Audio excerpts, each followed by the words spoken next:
Good morning students. जैसा कि आप जानते हैं हम हमारा चैप्टर 5th पढ़ रहे हैं और टॉपिक हमारा चल रहा था ओवर सब्सक्रिप्शन। कुछ बच्चों को ओवर सब्सक्रिप्शन जो टॉपिक है उसमें इशू है और प्रॉब्लम ये है कि क्लैरिटी से उन्हें एनालिटिकल टेबल समझ नहीं आ रही है कि कैसे बनानी है। तो आज मैं वही टेबल आपको समझाऊंगी कि एनालिटिकल टेबल हमें क्यों बनानी है और कैसे बनानी है। इसके लिए पहले हमें सिचुएशन समझनी होगी कि एनालिटिकल टेबल बनाने के लिए हमारे पास सिचुएशन कौन सी होनी चाहिए।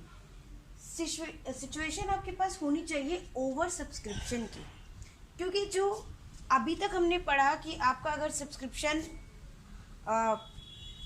न्यूनतम आपका अभी अधिविधान है, मिनिमम सब्सक्रिप्शन है, तो उसके केस में आपको किसी भी तरह की कोई टेबल बनाने की ज़रूरत नहीं है, या फिर जितने शेयर आपने इशू किए हैं अगर उतने ही शेयर के लिए एप्लीकेशन आए तो इस केस में भी आपको टेबल बनाने की ज़रूरत नहीं है।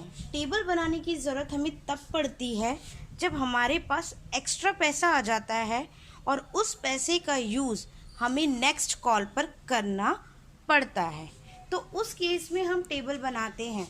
क्योंकि अगर मान लीजिए मैंने 100 रुपये मुझे लेने थे, ठीक है, मैंने आपसे मांगे 100 रुपये और आपने मुझे दिए 150 रुपये, ठीक है। तो 150 रुपये आपने मुझे दिए हैं, तो उस 150 की पूरी डिटेल खर्च करने के लिए मैं क्या करूँगी, एक एक डायरी के पन्ने पर एक एक ट्रांजैक्शन को लिखूँगी। क्यों? क्योंकि अगर 100 रुपये की ज़रूरत होती और 100 रुपये ही खर्च हो जाते, खर्चा 100 रुपये का ही होता, तो हमें लिखने की ज़रूरत नहीं थी।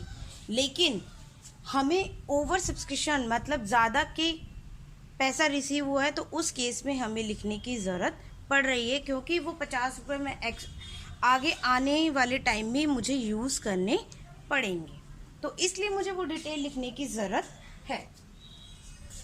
अब इस क्वेश्चन को टॉपिक को हम एक क्वेश्चन के थ्रू समझ सकते हैं। क्वेश्चन क्या है हमारा कि ABC limited issued 10,000 equity share of ₹10 each. Yes, 10,000 share आप इशू कर रहे हो और एक शेयर की वैल्यू आपकी है 10 रुपये। आपको जो अमाउंट पे करना है वो एप्लीकेशन पर 3, अलॉटमेंट पे 4 और फाइनल कॉल पे 3। तो आपको ये समझ में आ रहा होगा कि इसका टोटल पूरे 10 रुपीज़ है और 10 रुपीज़ ही हमारे शेयर की वैल्यू है, तो यहाँ पे किसी भी तरह का कोई प्रीमियम नहीं दिया गया है। नेक्स्ट बात आती है कि एप्लीकेशन देखिए रिसीव कितने के लिए हुए, 30,000 की, जबकि हमने इशू कितने किए हैं, हमने 10,000। अगर हम 10,000 इशू कर रहे हैं और 30,000 हमें एप्लीकेशन रिसीव हो रही है, तो ये केस किस चीज़ का है, ओवर सब्सक्रिप्शन का।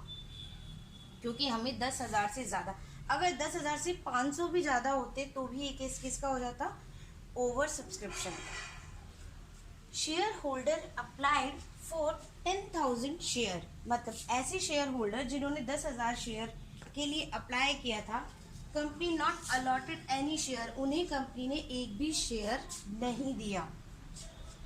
तो जिन लोगों को हमने कंपनी ने पैसा नहीं दिया है, शेयर नहीं दिया है, तो कंपनी का ये फ़र्ज़ बनता है कि उसका पैसा वो पहले वापस करे।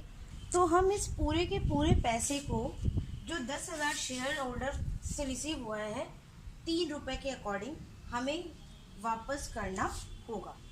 एक कैटेगरी तो आपकी ये होती है, 30,000 आपके पास शेयर है, 10,000 को हमने कुछ नहीं दिया है, तो इसका मतलब बैलेंसिंग शेयर कितने बच गए, 20,000, और उसे हमने प्रोराटा पे इशू कर दिया है। प्रोराटा का मतलब यथानुपात बंटन कर दिया है।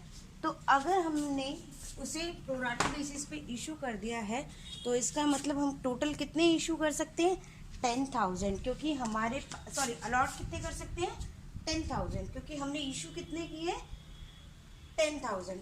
अब हमेशा याद रखिएगा कि जो आपके इशूड शेयर हैं वो हमेशा आपके इक्वल होंगे अलॉटेड शेयर के। ये कभी भी यहाँ 10,000 इशूड है तो 10,000 ही अलॉटेड होगा, इससे ज़्यादा आपका अलॉटमेंट नहीं हो सकता। तो ये चीज़ आपको याद रखने वाली है कि कभी भी इशूड शेयर और अलॉटेड शेयर का अमाउंट डिफरेंट नहीं होगा, they are both equal. Next आपकी बात आती है कि अब इस केस में हम बनाएं एनालिटिकल टेबल। एनालिटिकल टेबल बनाने के लिए हमें पहले कॉलम्स पता होना चाहिए कि हम कौन कौन से कॉलम उस टेबल में बनाए जाते हैं। शुरुआत हम करते हैं पहला कॉलम, जिसमें हमेशा स्टार्टिंग होती है कि जनता ने अप्लाई कितने किए हैं, क्योंकि हमें जो एप्लीकेशन मनी रिसीव होता है वो अप्लाइड शेयर से होता है, ना कि अलॉटेड शेयर से। अप्लाइड शेयर जनता हमसे जो एप्लीकेशन लगाती है शेयर्स के लिए, दैट इज़ अप्लाइड शेयर, आवेदित शेयर होते हैं जनता के। और जो कंपनी जितना शेयर अलॉट करती है जनता को, वो आपके होते हैं अलॉटेड शेयर। जैसे यहाँ पे है 30,000 अप्लाइड है और अलॉटेड है 10,000 शेयर। सबसे पहले हम यहाँ पर देखेंगे कि ये क्वेश्चन कितनी कैटेगरी में बटा हुआ है। ये क्वेश्चन हमें पढ़ने से पता चला कि ये क्वेश्चन हमारी 2 कैटेगरीज में बटा हुआ है। पहली कैटेगरी हमारी ऐसी है, फर्स्ट कैटेगरी और सेकंड कैटेगरी। फर्स्ट कैटेगरी कौन सी है? ऐसी है जिसे 10,000 शेयर इशू किए। सेकंड कैटेगरी कौन सी है? जो हमारे बैलेंसिंग बच गए, क्योंकि टोटल अप्लाइड कितने थे हमारे? 30,000। तो यहाँ तक आप लोगों को समझ में आया। पहली कैटेगरी कौन सी है? जो 10,000 शेयर जिसे अप्लाई किए। और दूसरी कैटेगरी कितनी हो गई? बैलेंसिंग शेयर कितने बचे आपके? 20,000। कैसे? टोटल 30, 10 को हमने कुछ भी नहीं दिया तो बचे कितने? 20,000 शेयर। नेक्स्ट जो कैटेगरी है, अब अलॉटेड शेयर। क्या हमने इसको एक भी शेयर दिया है? नहीं, हमने इसको एक भी शेयर नहीं दिया है, नील है ये। और इसे कितने करें? पूरे 10,000 के 10,000 अलॉट कर दिए। तो हमें ये 2 कॉलम पहले समझने होंगे कि ये कॉलम हम समझें कि पहले कैटेगरी कितनी है। हो सकता है कि जो कोई और क्वेश्चन आए उसमें कैटेगरी 3 भी हो, 4 भी हो, लेकिन इस केस में अभी कैटेगरी 2 है, क्योंकि 10,000 टोटल शेयर 30,000 अप्लाई किए गए थे, 10,000 को हमने कुछ नहीं दिया और बैलेंसिंग बचे 20,000 शेयर, उन्हें हमने कितना दे दिया है? 10,000। प्रोराटा बेसिस पे कर दिया है, तो प्रोराटा टोटल कितने होने चाहिए? 10,000। क्योंकि मैंने आपको बताया इशूड और अलॉटेड हमेशा कितने होने चाहिए? इक्वल। क्या आप लोगों को यहाँ तक समझ में आया? नेक्स्ट बात होती है एप्लीकेशन मनी रिसीव की। पहले आप रिसीव की एंट्री करते हैं, इसलिए हम कॉलम भी पहले रिसीव का बनाएंगे। Application money receive.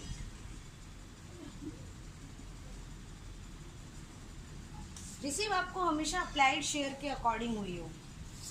ये आपका कॉलम नंबर है डी और अमाउंट आपका था कितना? 3 रुपए। तो आपको ये पैसा हमेशा रिसीव हुआ होगा 10,000 के अकॉर्डिंग, जो अप्लाइड शेयर है। चाहे आपने उन शेयर्स को कुछ पैसा दिया है या नहीं, लेकिन ऐसे शेयर होल्डर ने एप्लीकेशन मनी तो पे किया था, तो इसलिए एप्लीकेशन मनी रिसीव होगा 30,000। और वो 30,000 कहाँ से आएंगे? 10,000 गुणा 3। इसी तरीके से 20,000 शेयर होल्डर से भी आपको रिसीव हुआ होगा, वो कितना हुआ होगा? 60,000। और ये कहाँ से आया होगा? 20,000 इंटू 3। टोटल अमाउंट कितना है? 90,000। लेकिन क्या हम ये पूरे 90,000 एप्लीकेशन ड्यू करने में कर दें? नहीं, क्योंकि हमने 10,000 वाले शेयर होल्डर्स को एक भी शेयर नहीं दिया है, तो उसका पैसा हमें रिटर्न करना है। और 20,000 शेयर होल्डर वालों को हमने 10,000 शेयर दिया है, तो उसका पैसा हम 10,000 के अकॉर्डिंग यूज़ करेंगे। आपको हमेशा एनालिटिकल में टेबल में ये बात याद रखने की है कि जो भी आप एप्लीकेशन मनी रिसीव का कॉलम यूज़ करेंगे वो हमेशा अप्लाइड शेयर से करेंगे। उसके अलावा जितने भी कॉलम बनेंगे, अलॉटमेंट ड्यू का, एप्लीकेशन ड्यू का, अलॉटमेंट रिसीव का, फाइनल कॉल का, सेकंड कॉल का, जो भी आप कॉलम यूज़ करेंगे वो हमेशा अलॉटेड शेयर से यूज़ करेंगे। कभी भी आप अप्लाइड शेयर को एप्लीकेशन मनी रिसीव के अलावा किसी भी कॉलम में यूज़ नहीं करेंगे। ये याद रखने वाली बात है और आप इसे याद रखेंगे तभी आप एनालिटिकल टेबल बना पाएंगे। अब देखिए यहाँ पे अलॉटमेंट का है। अलॉटमेंट का जो अमाउंट था वो आपका 4 रुपये का था। आपको ड्यू करना है अलॉटमेंट। आपको ड्यू करने का मतलब है आप जनता से कितना मांगना चाहते हैं। तो आप मांगेंगे 4 रुपये के हिसाब से। क्या 10,000 शेयर पे मांगेंगे? नहीं, 10,000 शेयर से आप नहीं मांगेंगे। और यहाँ पे आपने अलॉट कितने किए हैं? 10,000 शेयर। 10,000 शेयर आपने अलॉट किए हैं तो आप यहाँ पे ड्यू कितने के हिसाब से करेंगे? 10,000 इंटू 4 मतलब 40,000। ये आएगा कहाँ से? 10,000 इंटू 4। नेक्स्ट रिसीव की एंट्री कि आपको जनता से कितना पैसा रिसीव होगा। क्या आप बता सकते हैं 10,000 जो शेयर हमने शेयर होल्डर को पैसा दिया है, वो शेयर अलॉट किए ही नहीं तो क्या वो पैसा देगा? नहीं। दूसरी बात ये आती है कि एप्लीकेशन पे हमें यहाँ मनी रिसीव हुआ था 60,000, जिसमें से 30,000 ही हमारा एप्लीकेशन ड्यू पर यूज़ हुआ था। तो एक्स्ट्रा यहाँ कितने बचे हैं आपके पास? देखिए आप इसमें 60,000 माइनस 30,000, तो आपके पास अभी भी एक्स्ट्रा बचे हैं 30,000। ये क्या है? आपका excess money, access on application. ये आपका एप्लीकेशन पे एक्सेस मनी है 30,000 रुपये। और ये आप यहाँ कहाँ यूज़ कर सकते हैं? अलॉटमेंट ड्यू पर।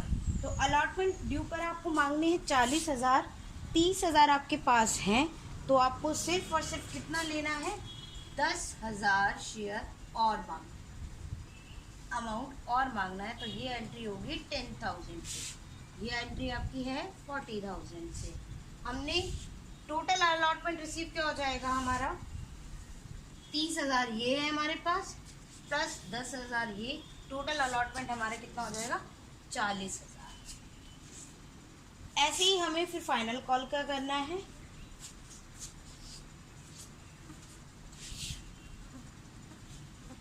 फाइनल कॉल में देखिए आप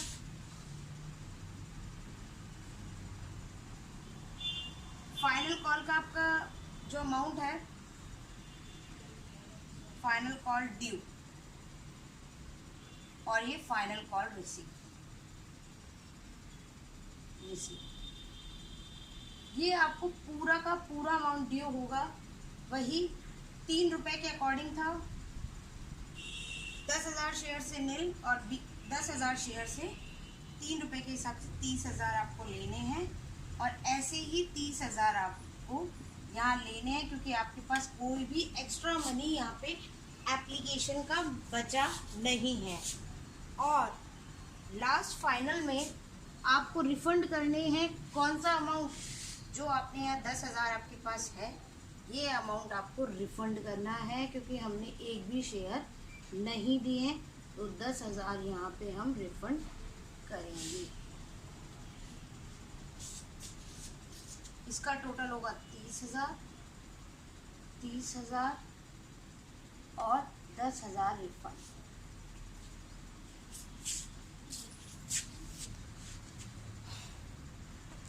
क्या आप लोगों को अब समझ में आया? इस तरीके से एनालिटिकल टेबल समझ में आई। अगर अभी भी किसी बच्चे को कोई प्रॉब्लम है तो वो मुझसे पूछ सकता है।